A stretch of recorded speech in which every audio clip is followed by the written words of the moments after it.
So we're on. Yeah. Oh. Hi, I'm Francis von Zerneck. Meredith Monroe.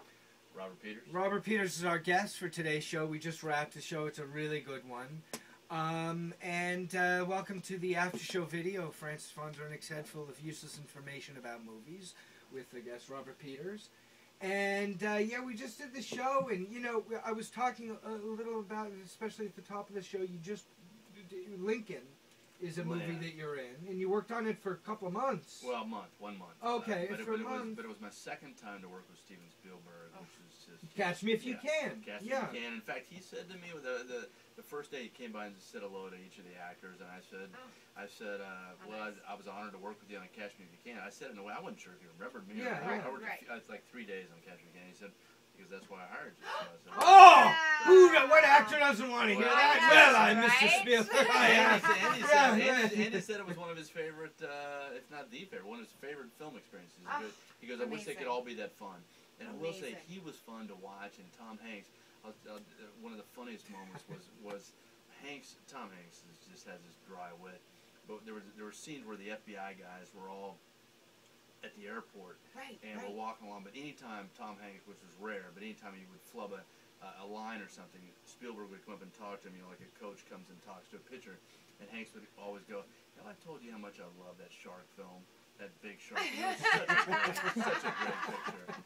And then it was funny because when I did Lincoln, I had one day, most of my stuff in Lincoln, to be honest, I don't know how much I'll be in the film, but we're all in the Congress, we all have the Smurf beards, we all blend together. Oh, no. So, but there was one day where I had a chance to talk one-on-one with Spielberg. It was just he and I talking, and it was also I had a scene with James Spader who's in the film. And I didn't know James Spader was in the movie. I love great him. role. Yeah.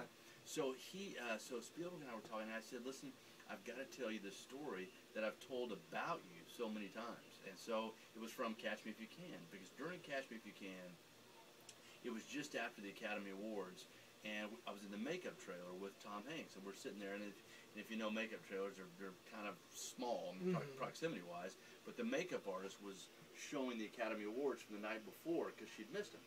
So all of a sudden, Spielberg comes on the trailer to talk to Tom Hanks. So the three of us, for like 15 minutes, watched the Academy Awards together. And it was just so surreal. That's To bizarre. hear these guys, yeah. I'm trying to make these guys laugh, you know. But it's just, and it was just such a fun time. It was cool to hear their kind of commentary on people, and it was just cool. Yeah, I have a quick question. Yeah. When you said it didn't happen often, but when Tom Hanks would flub a line, Spielberg would come in and talk to him.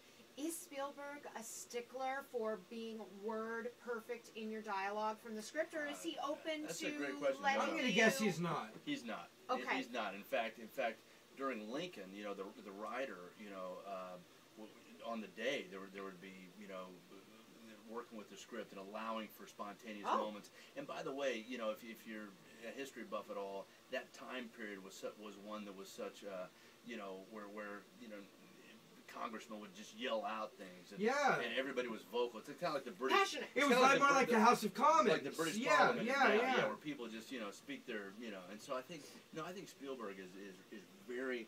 He's a rare.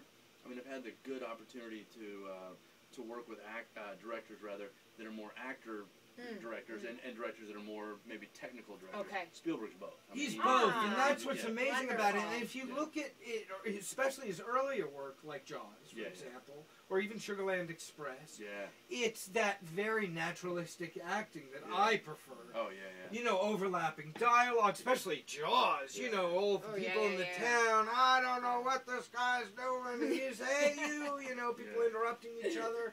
And that can only come from letting actors do their job, and you know what? If it doesn't feel, you don't feel comfortable saying it, then don't say it. Yeah. But it's about getting the point across and being, you know, and he's an amazing director. Well, absolutely. And you know, and an amazing actor you've worked with is an amazing actor. He's like one of the best actors alive, Malkovich.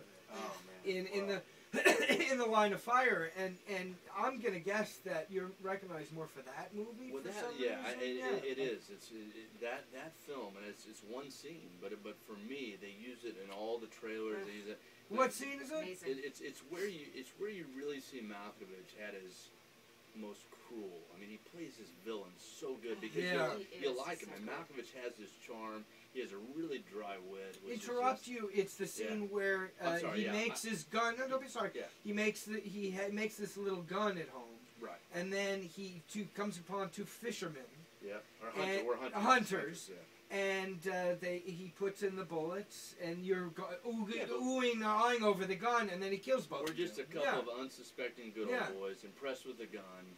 And the funny thing about shooting that scene was they had trouble with these ducks. Basically, I shoot a duck with a gun, and they had these Hollywood jaded ducks who just they could give a damn about the whole thing. So we shoot, and the duck just kind of goes, yeah, big deal. And so no reaction. So literally, what you don't see behind the scenes is the entire crew, including Malkovich. We all had to get up and try to get the ducks to fly up, and it made the shot. But it's just.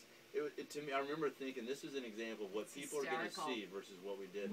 Yeah. But where did you shoot that with these Hollywood jaded ducks? That was in Washington, D.C. We shot, and for me it was a thrill because we got a private tour of the White House. Whoa! And it was at that time, and it probably still holds up. I think it was the closest any film had shot to the White House. When Clint Eastwood comes to town, they pull out all stops. Yeah. Well, Hollywood's so fascinated with politics and politics. Yes, and vice versa. Exactly. Yeah. And ducks, it's a big duck town to watch it. Isn't there that hotel, the Knickerbocker or something, where the ducks go upstairs? Oh, I don't know. And downstairs every morning. Are you thinking of Memphis? No, Memphis has the... are you serious? Memphis has the Peabody Hotel. Oh, I'm thinking of the Peabody of Memphis. Yeah. Okay. And they have real ducks that go up and down? Oh, it's a show. Yeah. It's People stand around. If you ever to go, Graceland and the Peabody are the two All right. Elvis and ducks. There you go, Elvis and ducks. Well, thanks for watching. This is a good show, so click on the link above or below, depending on if you're watching on YouTube or Facebook. And if you're on Facebook, like the page, because we need your help. And listen to the show. It's a good one. Thanks for watching.